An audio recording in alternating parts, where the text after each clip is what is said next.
Good morning. हम लोग aldehyde ketones के मेथड्स ऑफ प्रिपरेशन पे बात कर रहे थे। मैंने आपको बताने की कोशिश की थी कि प्रीवियस लेक्चर में कि मेथड्स ऑफ प्रिपरेशन जो होते हैं उनको हम 3 सेक्शंस में डिवाइड कर सकते हैं। एक कंसेप्ट ये हो सकता है जिसमें एल्डिहाइड और कीटोन हम दोनों बना सकते हैं, और एक ऐसे मेथड्स भी होते हैं जिसमें सिर्फ एल्डिहाइड्स बनते हैं, कीटोन्स नहीं बनते, और तीसरा वही जिसमें सिर्फ कीटोन्स बनते हैं, एल्डिहाइड्स नहीं बनते। तो फिर हमने मेथड्स ऑफ प्रिपरेशन स्टार्ट किया था कि how to prepare aldehyde and ketone both. तो उसमें 4 डिफरेंट प्रोसेस पे शायद मैंने आपको नाम बताए होंगे, जैसे कि अल्कोहल से बनाया जाता है और वही चल रहा था, और कार्बोक्सिलिक एसिड से बनता है, हाइड्रोकार्बन से बनता है, और साथ में जैम डाइहाइड का एक स्पेसिफिक केस होता है, उससे भी बनता है। तो अल्कोहल पे हमने बात करना शुरू की थी। उसमें एल्डिहाइड के साथ पर्टिकुलरली प्रॉब्लम ये आती है कि जब आप याद होगा आपको, शायद मैं आपको एक बार रिकॉल कर देता हूँ। CrO3H2O याद होगा आपको, ये क्रोमियम ऑक्साइड होता है, हाइड्रेटेड है ये। दूसरी चीज़ ये कि आप यूज़ करते हो K2Cr2O7, ठीक है, एसिडिफाइड मीडियम में H2SO4 में। तो इस केस में क्या होता है कि जो एल्डिहाइड्स होते हैं ना, ये बनते तो हैं, मतलब अल्कोहल जो है वो एल्डिहाइड में कन्वर्ट होता है, पर ये आगे कार्बोक्सी में कन्वर्ट हो जाता है, ठीक है कि नहीं। यानी रिएक्शन को चेक करना ज़रूरी होता है, इसलिए कुछ आपको ऐसे रिएजेंट से परिचय हुआ होगा, आपको रिफ्रेश हुआ होगा कि जैसे एक का नाम था सैरेक्स रिएजेंट, एक था कॉलिन्स रिएजेंट, एक था कॉरेज रिएजेंट। आपको याद होगा कि PCC कुछ होता है, PDC कुछ होता है, जोन्स रिएजेंट कुछ होता है, और अगर याद हो तो मैंगनीज ऑक्साइड जो डाइऑक्साइड होता है MnO2, वो भी हमने यूज़ किया था, है ना। अब उस कहानी को थोड़ा सा आगे बढ़ाते हैं। मैं बात की शुरुआत थोड़ी सी हार्ड कर रहा हूँ, हार्ड इन द सेंस कि हार्ड नहीं है, इनफैक्ट ये बोलने की कोशिश की जा रही है कि एक्चुअली ये जो CrO3.H2O का हाइड्रेशन का कंसेप्ट है ये है, यानी सिंपल सी भाषा में एल्डिहाइड, अल्कोहल एल्डिहाइड में कन्वर्ट होते हैं, प्राइमरी अल्कोहल एल्डिहाइड में कन्वर्ट होते हैं, वो कार्बोक्सी में कन्वर्ट क्यों होते हैं। और अटैच्ड क्वेश्चन ये है कि अगर हम रिएक्शन चेक करते हैं, यानी अगर हम रिएक्शन चेक करते हैं, जैसे कि हम कॉलिन्स रिएजेंट यूज़ करें या कॉरेज रिएजेंट यूज़ करें, तो फिर रिएक्शन कार्बोक्सी में कन्वर्ट क्यों नहीं होती, इस पर मैं आपसे बात करना की कोशिश कर रहा हूँ। देखिए क्या होता है, पहली चीज़ तो ये दिमाग में रखिएगा कि जो कॉलिन्स रिएजेंट है, जो कॉलिन्स रिएजेंट होता है, दूसरी चीज़ जो कॉरेज रिएजेंट होता है ना। कॉलिन्स रिएजेंट एंड कॉरेज रिएजेंट, ये दोनों कैसे काम करते हैं, ध्यान दीजिएगा। ये हमेशा काम करते हैं अंडर एनहाइड्रस कंडीशन, ये अंडर एनहाइड्रस कंडीशन में काम करते हैं। एनहाइड्रस कंडीशन में काम करते हैं मतलब पानी का मॉलिक्यूल नहीं होता है, ये बोलना बहुत जरूरी है, ठीक है ना। तो सेलेक्टिविटी जो होता है ऑक्सीडेशन की इन रिएजेंट्स की, वो क्यों क्यों क्यों इनको सेलेक्ट करते हो आप, because of absence of water, यानी एब्सेंस ऑफ वाटर होता है तभी हम इनका यूज कर पाते हैं। ये पहली इंफॉर्मेशन। अब आगे बात करते हैं कि होता क्या है जब आप यूज करते हो।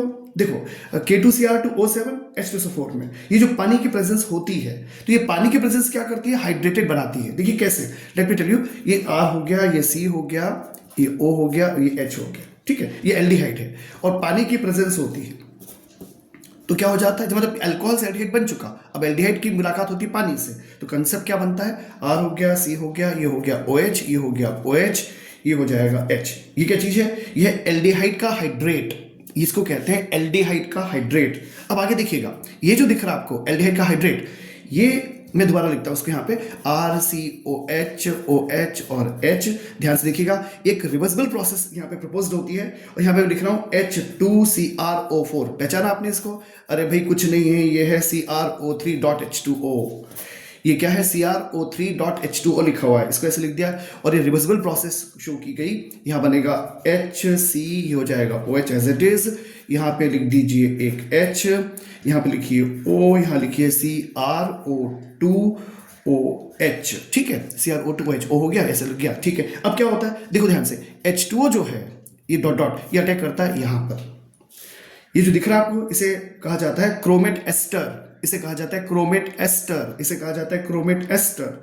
अब कंडीशन ये बनती है, ये होगा शिफ्ट, इधर शिफ्ट होगा, ये शिफ्ट इधर हो जाएगा, और ये अटैक हो जाएगा इसके ऊपर। तो इसमें से क्या हो जाता है, H2O में ऐड हो जाता है, और H2 के ऐड होने से RCOHO ये बन जाता है, साथ में बनता है यहाँ पर HCrO3-, ये इंपॉर्टेंट है, HCrO3- बनता है, plus H3O plus hydronium ion बनता है। तो इंपॉर्टेंट बात ये होती है कि ये तो हम लोग आमतौर पे पढ़ लेते हैं। HCrO3 माइनस आयन बनता है, H3O आयन बनते हैं। तो ये कॉम्पिटिटिव एग्जामिनेशन का क्वेश्चन बन जाता है, ये जेई में आ चुका है कि बाय प्रोडक्ट में कौन से आयन पाए गए, तो HCrO3 माइनस आयन पाया गया। Am I clear? तो इस कारण से ऐसी स्थिति बनती है। यदि सिंपल सी भाषा में हम यूँ कह सकते हैं कि एब्सेंस ऑफ पानी जो है, एब्सेंस ऑफ पानी अगर रहेगा कब, जब आप कॉरेंस रिएजेंट यूज करोगे या कॉरेंस रिएजेंट यूज करोगे तो हाइड्रेटेड आपको एल्डिहाइड नहीं मिलेगा, एल्डिहाइड का हाइड्रेट नहीं मिलेगा। और जब एल्डिहाइड का हाइड्रेट ही नहीं मिलेगा तो वो कार्बोक्सी में कन्वर्ट नहीं होता है। ठीक है, तो छोटा सा क्वेश्चन था पर एक अच्छा क्वेश्चन था। आई होप थोड़ा सा आउट ऑफ ट्रैक होगा, doesn't matter, I hope you got it. तो इसमें जो बाय प्रोडक्ट्स में आयंस बनते हैं वो गौर किए जा सकते हैं। ठीक है, अब आगे चलते हैं। देखिए, हमने पढ़ा था मेथड जो है ऑक्सीडेशन की प्रोसेस हम कर रहे थे। एक और इंपॉर्टेंट प्रोसेस होती है ऑक्सीडेशन के लिए ही, उस पर बात करते हैं। ये कहलाती है oxidation with aluminium tertiary butoxide. इसे कहते हैं oxidation with aluminium tertiary butoxide. ये क्या खेल है? रिएक्शन का नाम होगा OPPENAUER, ओपेन्यूअर रिएक्शन। ये रिएक्शन होती है ओपेन्यूअर रिएक्शन। ध्यान दीजिए, ये केवल 2 डिग्री अल्कोहल के लिए है। 2 डिग्री अल्कोहल का ऑक्सीडेशन होगा। ध्यान दीजिएगा मैं क्या कह रहा हूं आपसे, 2 डिग्री अल्कोहल का ऑक्सीडेशन होगा एल्यूमिनियम टर्सरी ब्यूटॉक्साइड में in presence of excess of acetone. ध्यान दीजिएगा, एल्यूमिनियम टर्सरी ब्यूटॉक्साइड हम यूज करेंगे और एक्सेस में हम लेंगे एसीटोन। तो 2 डिग्री अल्कोहल जो होगा ये ऑक्सीडाइज होगा किसमें? कीटोन में। ध्यान दीजिएगा, ये रिएक्शन आगे प्रोसेस नहीं होती है, ये रिएक्शन आगे प्रोसेस नहीं होती है, यानी आपको कीटोन पे ही रुक जाएगी रिएक्शन ही। ठीक है, इसमें इंपॉर्टेंट कॉन्सेप्ट ये आता है, ये कहा जा सकता है ऐसा कि हमेशा एक्सेस ऑफ कीटोन यूज करना, ध्यान रखना। क्यों? क्योंकि ये रिड्यूस हो जाएगा आइसोप्रोपाइल अल्कोहल में। कैसे होगा समझ में भी आपको आएगा कि how does it work, what I am speaking for. Actually मैंने क्या किया, पहले यहाँ पे R ले लिया, यहाँ C ले लिया, यहाँ पे R ले लिया, यहाँ पे ले लिया CHOH। ठीक है, ये हो गया आपके पास 2 डिग्री अल्कोहल। अब इसकी रिएक्शन कीजिए CH3COCH3 के साथ। ठीक है, ये है एक्सेस कीटोन। अब आपके पास यहाँ पे हो गया CH3COCH3 हो गया। अब यहाँ पे लिख दीजिए एल्यूमिनियम टर्सरी ब्यूटॉक्साइड, मतलब मुझे लिखना पड़ेगा CH3 whole thrice CO, formula ध्यान से देखिएगा 3Al। ये क्या है? Aluminium tertiary butoxide. It is aluminium tertiary butoxide, CH3 whole thrice CO thrice Al, इसे बोलते हैं एल्यूमिनियम टर्सरी ब्यूटॉक्साइड। अभी कन्वर्ट होगा किसमें? RCR double bond oxygen plus CH3CHOH CH3, ये बन गया आइसोप्रोपाइल अल्कोहल और ये क्या बन गया? Ketone. I hope you understand. तो एल्यूमिनियम टर्सरी ब्यूटॉक्साइड का फॉर्मूला दिमाग में रखिए, CH3 होल थ्राइस CO, फिर होल थ्राइस और Al।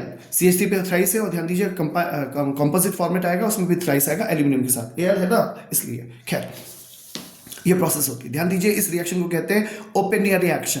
इसे कहते हैं ओपेनियर रिएक्शन, इसे कहते हैं ओपेनियर रिएक्शन। सिंपल सा है, 2 डिग्री अल्कोहल पे अप्लाई होगा, एल्यूमिनियम टर्सरी ब्यूटॉक्साइड ऑक्सीडाइज करेगा इसे, एक्सिस ऑफ एसीटोन होना जरूरी होता है। ठीक है, और इस केस में क्या होता है, आपको मिल जाते हैं कीटोन और आइसोप्रोपाइल अल्कोहल भी मिलता है। Am I clear? फिर एक प्रोसेस होती है, देखिए एक प्रोसेस है, उसे बोलते हैं कैटालिटिक डिहाइड्रोजनेशन की प्रोसेस है। अल्कोहल के कैटालिटिक डिहाइड्रोजनेशन की प्रोसेस है। क्या होता है कि जो अल्कोहल की वेपर्स होती है ना, उसे हम वो रिडक्शन हो जाता है जब हम उनको 573 केल्विन पर जब हम उसके क्या करते हैं, कॉपर के ऊपर से, रेड हॉट कॉपर के ऊपर से जो हम उसको फ्लो करते हैं। ठीक है, तो उस समय क्या होता है, रेड हॉट कॉपर के ऊपर से जब फ्लो करते हैं 573 केल्विन पर, तो अल्कोहल का रिडक्शन हो जाता है। कैसे रिडक्शन हो जाता है वो समझने की कोशिश कर, ऑक्सीडेशन हो जाता है। रिडक्शन क्या हो जाता है, तो ये क्या हो जाएगा, RCH2OH है, प्राइमरी अल्कोहल है, लिखिए कॉपर 573 केल्विन, ये बन जाएगा RCHO और प्लस हाइड्रोजन बाहर। Am I clear? RCH primary alcohol भी बन जाते हैं, इससे बन जाते हैं क्या, प्राइमरी अल्कोहल को यूज करके बना लेते हो आप RCHO, और आप सेकेंडरी अल्कोहल यूज करते हैं RCHOH और डू कंडीशन सेम 573 केल्विन, आपको मिल जाता है RCR double bond oxygen plus hydrogen. Am I clear? यानी आप इसे एल्डिहाइड और कीटोन दोनों बना सकते हैं। ठीक है, क्या कहते हैं इसको कि कैटालिटिक डिहाइड्रोजनेशन है, डिहाइड्रोजनेशन है, ध्यान दीजिए, कैटालिटिक डिहाइड्रोजनेशन है, यानी कि हाइड्रोजन को आपने बाहर कर दिया। और आपको पता है ना कि ऑक्सीडेशन की जो डेफिनेशन होती है उसमें ऐसा भी तो होता है कि ऑक्सीजन का इन्वॉल्वमेंट है, सही है, पर हाइड्रोजन का डिपार्ट होना भी तो ऑक्सीडेशन होता है। तो इस मेथड का यहाँ पर यूज करने की कोशिश की गई। ठीक है, तो ध्यान दीजिएगा, इसे बोलते हैं क्या, कैटालिटिक डिहाइड्रोजनेशन। ठीक, दोनों के लिए प्रोसेस है। तो अभी अभी आपने आज क्या सीखा कि ओपेनियर रिएक्शन जो होती है वो 2 डिग्री के लिए होती है केवल, याद होगा। एल्यूमिनियम टर्सी ब्यूटॉक्साइड यूज करते हो, ऑक्सीडेशन करते हो, और एसीटोन एक्सेस में होता है। और अभी भी क्या देखा कि रेड हॉट कॉपर के ऊपर से 573 केल्विन के ऊपर आप फ्लो करते हो प्राइमरी अल्कोहल को, वेपर को, सेकेंडरी अल्कोहल के वेपर को, तो आपको एल्डिहाइड और कीटोन करस्पॉन्डिंग मिल जाते हैं। तो ये मेथड्स ऑफ प्रिपरेशन होते हैं अल्कोहल से। ठीक है, अब आते हैं हम सेकेंड सेगमेंट पर। सेकेंड सेगमेंट जो है वो है कार्बोक्सिलिक एसिड का। सेकेंड सेगमेंट है वो है कार्बोक्सिलिक एसिड का। सिंपल सी प्रोसेस होती है, यानी अल्कोहल के अंदर हमारे पास बहुत सारी बातें होती है करने के लिए। अल्कोहल के अंदर हमारे पास बहुत सारी बातें होती है, उसमें ये कि आपके पास इनिशियली जो है ऑक्सीडाइजिंग रिएजेंट वही K2Cr2O7 एसिडिक मीडियम में, याद होगा तो KMnO4 याद होगा बेसिक या न्यूट्रल मीडियम में, या फिर CrO3.H2O ये यूज़ किया जाता है, एक्सेट्रा एक्सेट्रा। और आपने फिर अलग अलग प्रोसेस देखी, फिर कैटालिटिक प्रोसेस देख ली, और ओपेनियर रिएक्शन भी देख लिया। अब बात करते हैं कार्बोक्सिलिक एसिड से हम कैसे बना सकते हैं। देखिए क्या होता है, ड्राई डिस्टिलेशन होता है किसका, कैल्शियम सॉल्ट का फैटी एसिड। फैटी एसिड्स जो होते हैं उनके कैल्शियम सॉल्ट का क्या होता है, ड्राई डिस्टिलेशन होता है। बस इतना कहना काफी होगा। अब देखिए ध्यान से कि कैसे खेल बनते हैं। तो जैसे हम एग्जांपल लेंगे तो आपको समझ में आना शुरू हो जाएगा। मैं कुछ इस तरह से लिख रहा हूं, मुझे लिखना क्या है, जैसे मुझे लिखना है कैल्शियम का फॉर्मेट। अब कैल्शियम का फॉर्मेट कैसे लिखते हैं, Ca हो गया। देखो फॉर्मिक एसिड क्या होता है, HCOOH होता है, ये फॉर्मिक एसिड है। तो क्या करो कि इसमें से इस H को विदा कर दो, Ca को जोड़ दो, तो तुम्हें क्या मिल जाएगा, कैल्शियम का फॉर्मेट। तो इसे हम क्या, यहाँ पे क्या होता है, COOH, इसे क्या बोलते हैं, कैल्शियम का फॉर्मेट, इसे बोलते हैं कैल्शियम का फॉर्मेट। M I clear. चलिए आगे चलते हैं। सिमिलरली हमको जरूरत पड़ सकती है कैल्शियम के एसीटेट की, और ऐसा भी हो सकता है कि एक फॉर्मेट ले लो, एक एसीटेट ले लो, तो क्या होगा। तो हम कुछ ऐसी बात करेंगे। तो बात की शुरुआत कर रहा हूं मैं। सबसे पहले कैल्शियम फॉर्मेट का क्या करते हैं, ड्राई डिस्टिलेशन करते हैं। जैसे मैंने आपसे कहा this is the fatty acid, ये क्या होता है, फैटी एसिड। जो कार्बोक्सिलिक एसिड से होते हैं उनको बोलते हैं फैटी एसिड। इसे बोलते हैं calcium salt of fatty acid, calcium salt of fatty acid. इसका करना है ड्राई डिस्टिलेशन, इसका करना है ड्राई डिस्टिलेशन।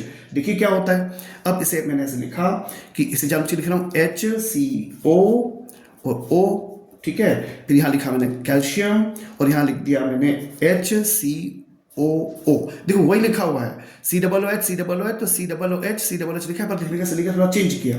क्यों चेंज किया, जिससे कि मैं आपको बता सकूं कि यहां से क्या होगा, जब आप ड्राई डिस्टिलेशन करोगे तो ये जो CaCO3 है ये बाहर जा पाएगा। कहां से होगा, ड्राई डिस्टिलेशन से CaCO3 बाहर चला जाएगा। तो क्या बनेगा, देखो ध्यान से, HCOH, इसे बोलते हैं फॉर्मेल्डिहाइड। इसे क्या बोलते हैं, formaldehyde. Obviously calcium carbonate out, तो ये क्या बन गया, फॉर्मेल्डिहाइड। सोचिए, विचार कीजिए। चलिए इसका एग्जांपल और कोट करते हैं। अब तो आपको आ गया, CH3COO ले लेते हैं। CH3COO है, ये क्या है, कैल्शियम का एसीटेट है। ठीक है, अब ध्यान से देखिएगा। अब इसका रिएक्शन किससे कराया मैंने, कैल्शियम फॉर्मेट से। देखिए पहले क्या किया, ये क्या था, कैल्शियम फॉर्मेट था। अब क्या किया, एक यूनिट ले रखी है कैल्शियम के एसीटेट की, और एक यूनिट ले लेते हैं कैल्शियम के फॉर्मेट की। तो क्या होगा, अब इसे लिख रहा हूं उसको ऐसे CaOOCH। I hope you understand. ये ठीक वो जो ऊपर लिखा है वही यहां लिखा है, सिर्फ लिखने का सलीका थोड़ा सा चेंज किया है। रीजन ये है क्योंकि मुझे यहां से कैल्शियम का कार्बोनेट मिलेगा। ये हो गया कैल्शियम का carbonate out by dry distillation process. आपको क्या मिल जाएगा, यहां पर देखो 2 यूनिट मिल रही है। CH3, देखो ध्यान से, CH3 है यहां पे, और CHO है, CH3CHO, यानी यहां पे आपको 2 यूनिट मिल गई, CH3CHO, तो 2CH3CHO ये मिलता है। Am I clear. और प्लस साथ में क्या लिख दोगे, नेचुरली 2 बार क्या हो गया, कैल्शियम का कार्बोनेट बाहर हो गया। ठीक है, ये सिंपल सी कहानी है। अच्छा, अगर आप एक काम करते हो, अकेला कैल्शियम एसीटेट लेते हो सपोज, या कॉम्बिनेशन लेके भी कर सकते हो, अलग अलग स्पेसिफिकेशन से। आप अकेला ले लोगे तो CaCO3 बाहर हो जाएगा, इसमें से क्या हो जाएगा, CaCO3 बाहर हो जाएगा। सोचिए CaCO3 बाहर हो जाएगा। तो CH3COC, am I clear to you? इसमें क्या होगा, CaCO3 बाहर हो जाएगा, ले लेते हैं। तो CH3 ले लिया आपने, COO ले लिया, फिर CH3 ले लिया आपने, COO ले लिया, फिर Ca ले लिया, ड्राई डिस्टिलेशन किया, इसमें CaCO3 को बाहर कर दो, ये CaCO3 बाहर हो गया। तो देखो ना, तुम्हें मिल गया CH3COCH3 मिल गया। ये देखो, ये मेथड एल्डिहाइड के लिए भी एलिजिबल है, कीटोन के लिए भी एलिजिबल है, ठीक है। अब अलग अलग किस्म की यूनिट्स भी ले सकते हैं, अलग अलग किस्म की यूनिट भी ले सकते हैं, ठीक है। तो ये आपने क्या किया, एक आपने ले लिया कैल्शियम का फॉर्मेट ले लिया, ये ले लिया कैल्शियम का एसीटेट, कैल्शियम का फॉर्मेट साथ में, यहाँ पर कैल्शियम का क्या कर दिया आपने, एसीटेट ले लिया। सभी का ड्राई डिस्टिलेशन करने से क्या कहते हैं हम, कि ऑफकोर्स हमें मिलता है एल्डिहाइड और कीटोन्स मिलते हैं। अब आते हैं मुद्दे पर, कुछ और भी बात करते हैं। देखिए, ये मेथड जो होती है सुटेबल नहीं होती है, ये मेथड सुटेबल नहीं होती है एल्डिहाइड और कीटोन्स के लिए, एक्सेप्ट फॉर्मल्डिहाइड। अगर आप फॉर्मल्डिहाइड बनाना चाहते हैं तो मेथड बेस्ट है, बढ़िया मेथड होती है। लेकिन बाकी सभी के लिए ये प्रोसेस अच्छी प्रोसेस नहीं होती, क्योंकि जैसे पहले भी किसी केमिकल प्रोसेस में हुआ होता है, इसमें भी यही होता है। इसमें एक के बजाय आपको तीन तीन डेरिवेटिव मिलते हैं, एक के बजाय आपको तीन तीन डेरिवेटिव मिलते हैं। क्यों ऐसा होता है? क्योंकि रीजन क्या है कि मिक्सचर हमारे पास अवेलेबल होता है, मिक्सचर मतलब मिक्सचर आपके पास अवेलेबल होता है। तो दो कैल्शियम सॉल्ट अगर आपने अलग ले लिए तो इसका भी डेरिवेटिव बनेगा, इसका भी डेरिवेटिव बनेगा, और मिक्सचर के साथ जो बनेगा वो भी बनेगा। Am I clear? इसलिए मेथड बहुत ज्यादा अच्छी नहीं मानी जाती है। सिमिलरली, अच्छा, ये जो कथा इसके साथ हुई है, यही कहानी प्रिपरेशन ऑफ अनसिमेट्रिकल कीटोन्स के लिए भी एप्लीकेबल हो जाती है, ठीक है। मैं एक एग्जांपल से फिर एक बात की कहने की कोशिश करता हूं। तो फिलहाल तो इस बारे में हम समाप्त करते हैं कि आपने यहाँ पर कैल्शियम का सॉल्ट लिया है, फैटी एसिड का, और आपने क्या किया, ड्राई डिस्टिलेशन किया है। आप यहाँ पर कैल्शियम फॉर्मेट ले सकते हो, कैल्शियम एसीटेट ले सकते हो, कॉम्बिनेशन ले सकते हो calcium formate plus calcium acetate का। हर कंडीशन में ड्राई डिस्टिलेशन करना है, कैल्शियम कार्बोनेट को बाहर करना है, आपके सामने आपका डेरिवेटिव या प्रोडक्ट होगा, ठीक है। आगे बात करते हैं। देखिए, एक टिपिकल से एग्जांपल से बात को कुछ बताने की कोशिश करता हूँ। सपोज मैंने ले लिया कैल्शियम एडिपेट, एम आई क्लियर? क्या ले लिया? कैल्शियम का एडिपेट, ADIPATE। मुझे उम्मीद है आपने सुना होगा। तो ये हो गया CH2CH2 COO, यहाँ पे ले लो CH2CH2 COO, और ये है कैल्शियम। M I clear? जानबूझ के ऐसे लिखा गया है जिससे कि मैं यहाँ पे कैल्शियम के कार्बोनेट को बाहर कर सकूँ। वो कहानी वही है ड्राई डिस्टिलेशन की। बनेगा क्या, ध्यान से देखिएगा। CaCO3 आउट कर दिया आपने, यहाँ पे बनेगा CH2, यहाँ बनेगा CH2, माय डियर, यहाँ CH2, यहाँ CH2, और यहाँ पर C डबल बॉन्ड ऑक्सीजन। अब जानते हैं इसका नाम क्या है? साइक्लोपेंटेनोन। This is a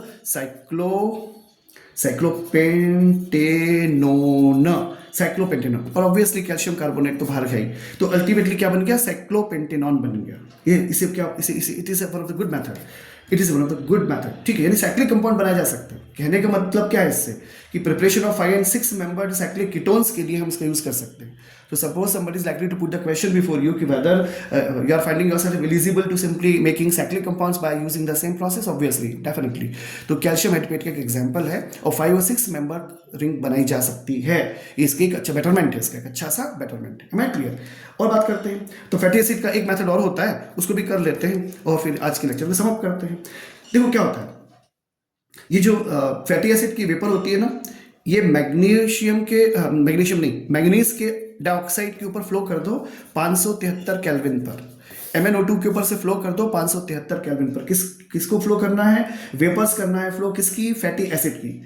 fatty acid की, अरे भाई हम कार्बोक्सी पढ़ रहे हैं ना, तो पहला फैटी एसिड आया तो दूसरा भी फैटी एसिड ही है, तो क्या करो, उसके वेपर को फ्लो करना है। सॉरी, तो इससे क्या होगा? कुछ नहीं, देखो क्या होता है। आपने ले लिया क्या यहाँ पे? Formic acid.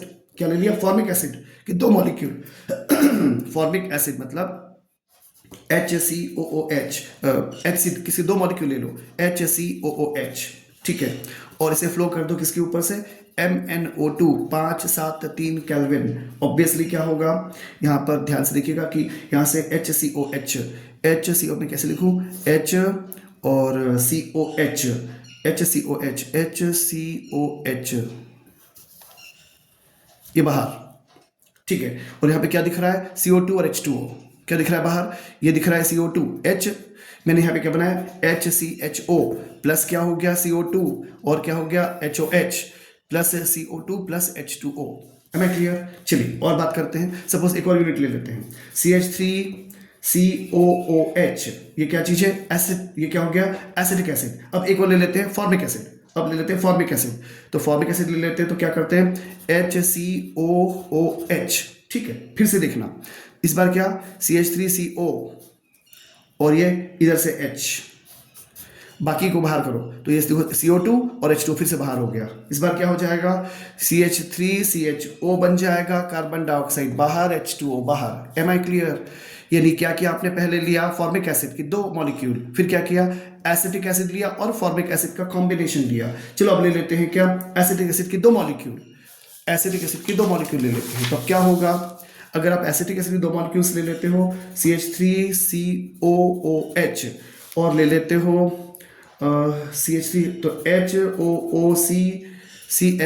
CH3COH दोबारा लिखा है, ठीक है। तो यहाँ से क्या होगा, ये CH3CO यहाँ से बाहर करो और यहाँ से बाहर करो CH3 को, देखो क्या बचा, यहाँ से बचा होगा CO2, हाँ, और क्या बचा होगा HOH, क्या बचा होगा CO2 और HOH। M I clear? तो क्या बच गया है, CO2 बाहर हो गया, HOH बाहर हो गया और बन गया CH3COCH3, और क्या बन गया CH3COCH, एसीटोन बन गया। यानी ये मेथड एप्लीकेबल होता है इन मतलब फैटी एसिड का यूज करके वेपर पास करते हैं जब मैग्नीज यार क्या को मैग्नीशियम MnO के ऊपर से 573 केल्विन पर। Am I clear? इसके बाद सिर्फ 2 मेथड्स बचते हैं प्रिपरेशन के लिए। नेक्स्ट लेक्चर में I would like to cover the same. Good day please.